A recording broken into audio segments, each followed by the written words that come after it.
extra hoje, urgente, além dos nossos 4 editoriais, esse aqui em caráter de urgência, porque aquela novela nossa preferida tem mais um capítulo de urgência. Pois é. Matéria do Globo. Ministro Alexandre de Moraes acaba de ser incluído no escritório, né, de sanções a estrangeiros como um novo membro sancionado da Lei Magnitsky. O governo Trump amplia sanções e anuncia a aplicação da Lei Magnitsky contra o ministro do Supremo Alexandre de Moraes. Agora há pouco, né, há 11 minutos atrás, o governo americano anunciou a aplicação da Lei Magnitsky contra o ministro do Supremo Tribunal Federal Alexandre de Moraes. Decisão ocorreu após a escalada de uma crise entre o presidente dos Estados Unidos, Donald Trump, e o governo e o judiciário brasileiro. Eu já venho falando para vocês há muito tempo que o Donald Trump ele não chegou para brincadeira. Ele vai aplicar todas as sanções possíveis, tá? E ele vai, com toda certeza, buscar sanções ao ministro Alexandre de Moraes. Veja, está em todas as capas, está em todos os jornais, matéria aqui também do Metrópolis. Bom, Alexandre de Moraes aparece em lista de sancionados dos Estados Unidos. O governo Donald Trump aplicou nessa quarta-feira a Lei Magnitsky contra o ministro Supremo Alexandre de Moraes. O nome do ministro consta no sistema do Escritório de Controle de Ativos Estrangeiros, que administra e aplica programas e sanções. A Lei Magnitsky, como eu já expliquei para vocês, ela foi criada para sancionar pessoas que violam direitos humanos.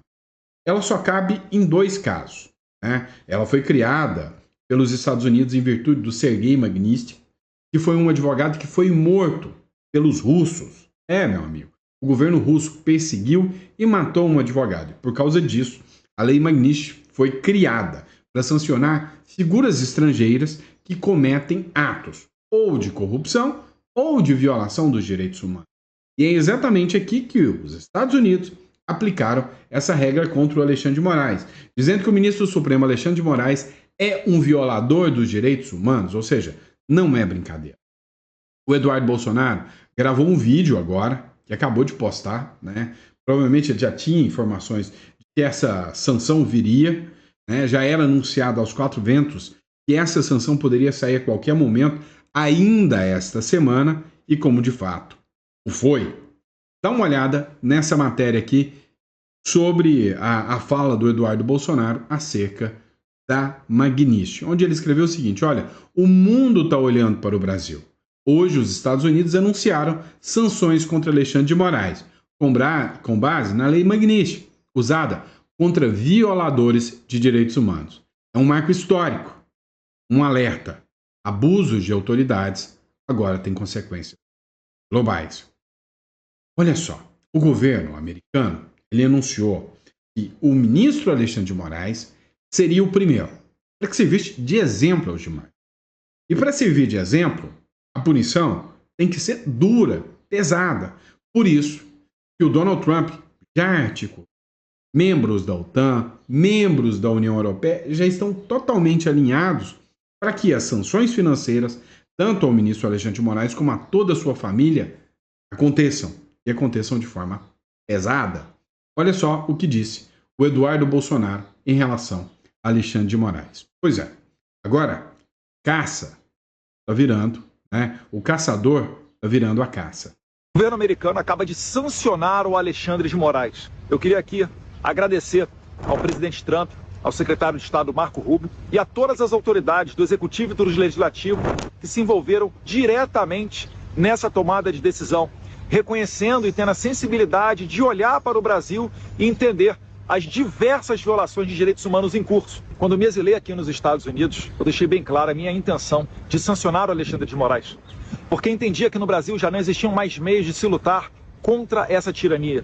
Hoje, eu tenho a sensação de missão cumprida, mas a nossa jornada não vai acabar por aqui. Existem várias outras batalhas adiante, porque você sabe que somos nós mesmos os responsáveis por manter as nossas liberdades.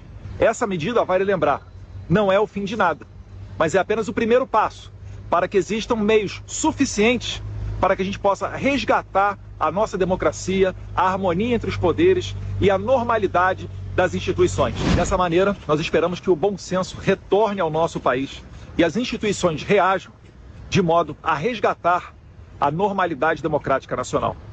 Que Deus abençoe a América, que Deus abençoe o Brasil. Meu amigo, quais são as próximas previsões agora, né? Por hora, isso é um chacoalhão dentro do sistema jurídico brasileiro, né? Os demais ministros não sabem qual será o impacto da lei Magnitsky. Até ontem estavam dobrando a aposta, brincavam que os vistos, né? Quem seria o primeiro a perder o visto? Pois é, foi 8 de uma vez. Aqui, o primeiro a perder os seus direitos econômicos junto aos Estados Unidos foi o ministro do Supremo Alexandre de Moraes. Mas pode ter certeza que todos os demais ministros estão em alerta. Agora, tem aqueles que se safaram, mas tem que abrir os olhos. Vou te dar um exemplo. Tem um ministro do Supremo chamado André Mendonça. Você sabe de quem eu estou falando? Pois é. O Jeffrey Schickini apresentou um pedido na mão do André Mendonça, onde ele pede a suspensão de todo esse processo da trama golpista, no caso Felipe Martins, devido às arbitrariedades.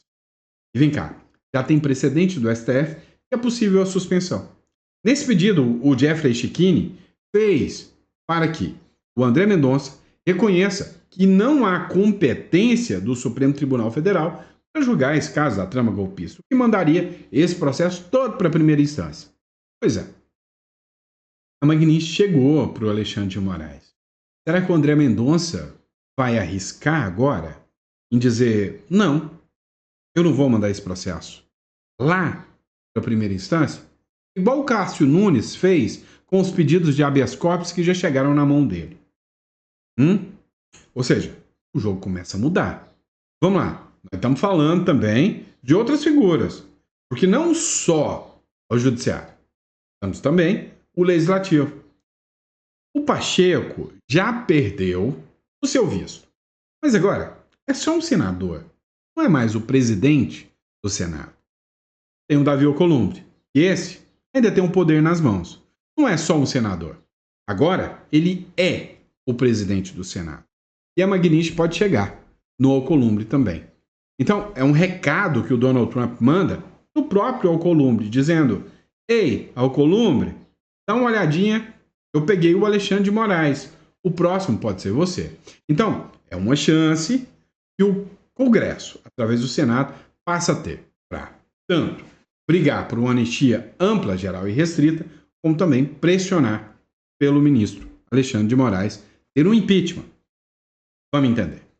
É o seguinte, até agora, ninguém sabia onde essas sanções chegariam, ou se elas chegariam, se não seria só uma bravata do Trump que recuaria. Não foi. A sanção chegou. Pegou em cima, pegou em cheio. E agora todos os jornais falam nisso. Absurdamente sobre isso. Então, o Congresso, que não quer ser pego pela Magnitsky, está na hora de aprovar uma anistia ampla, geral e restrita. E a tarifa, como o próprio Eduardo Bolsonaro chama de tarifa Moraes. Por que a tarifa de 50% aconteceu? Segundo o próprio Eduardo Bolsonaro, essa tarifa Moraes, a gente pode considerá-la como um efeito colateral, né? Ou seja, o foco do Eduardo Bolsonaro sempre foi a Magnitsky. O efeito colateral é em virtude não só do Bolsonaro, mas do BRICS, das ações com o Irã, dos ataques a Israel. Ou seja, o Trump só está começando. O efeito disso, ninguém sabe. Pois é. Estados Unidos acionam a lei Magnitsky que impõe sanções contra Alexandre de Moraes. Como foi dito, o primeiro a ser atingido pelas sanções financeiras, que a morte financeira foi o Moraes. Mas esse foi só um recado. Foi só um recado. Os arbítrios, os abusos do judiciário estão na mira de todos lá no Congresso. Ontem, o próprio Vilela, ele recebeu, né, um importante jurista, o André Marsiglia, que meio que desenhou quais foram os abusos que são perpetuados. Dá uma olhada nesse trecho. a gente for olhar para o que está na mesa, né, por que o Bolsonaro está sendo processado nesse caso do golpe? Ele está sendo processado.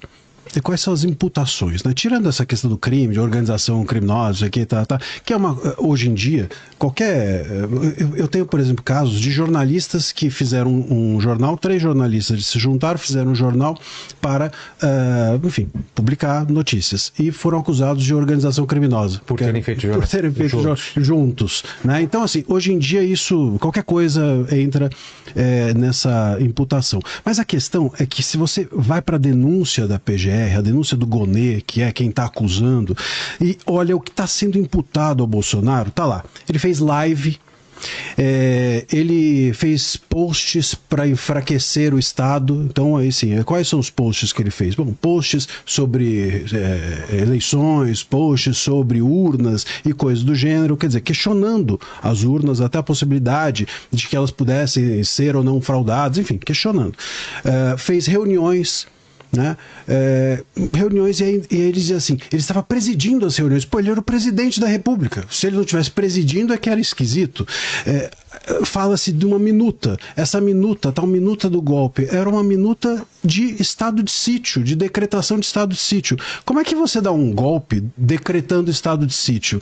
Pô, você não usa os elementos da Constituição para dar um golpe, você subverte a Constituição. O estado de sítio, o estado de defesa, são institutos que estão dentro da Constituição. Você não chama o Congresso para dar um golpe. E o estado de sítio e de defesa, inclusive, você precisa de aprovação do Congresso para ele valer. Então ele teria que chamar o Congresso e falar assim, todos vocês aqui agora concordam com darmos um golpe de Estado? Não tem como. Então só o STF não foi chamado para esse golpe. Era um golpe de todo mundo. Não tem como a gente entender por aí. E o pior, a gente vai criminalizando com isso a liberdade de expressão. E esse é o ponto que eu acho mais sensível. Se a gente acredita que alguém, ao fazer um post, está incitando todo mundo a dar um golpe, se você, ao publicar ou fazer uma live, está questionando o Estado, e ao questionar o Estado, as urnas, as eleições, seja o que for, e como for, você está promovendo o enfraquecimento desse Estado de tal maneira que ele pode cair, ou que as pessoas, então, do dia 8 estariam sendo chamadas ao golpe, a partir desse lugar da liberdade de expressão, nós todos nós, advogados, jornalistas, todos que nos escutam, todos nós estamos num buraco. Será que o nosso Estado é tão fraco, frágil, a ponto de não ser capaz de ouvir críticas e questionamentos e sair incólume disso? Será que é possível que alguém, pela palavra, derrube ou enfraqueça um Estado? A discussão está nesse lugar. A acusação do Gonê, da PGR, a acusação que é feita hoje, muito bem recebida pelo próprio STF, vai na linha de que, pela palavra, você derruba o Estado. E não é só nesse processo, hein? Se nós formos para os outros inquéritos que tramitam desde 2019, a gente também está por aí. Inquérito das fake news, palavra.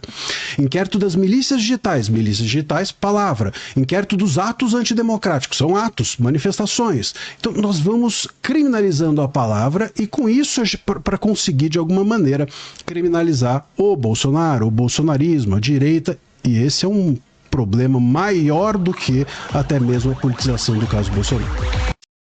Deu para entender? Esse vídeo precisava estar em inglês, para o mundo inteiro ver. Que aula do André Marceglia. Então, se você começa a entender o porquê que a Lei Magnitsky chegou, é exatamente por esse motivo. Bom, pessoal, esse aqui foi um editorial de urgência, né, devido à magnitude da sanção aplicada. E a gente volta, né, na nossa programação às 4 horas.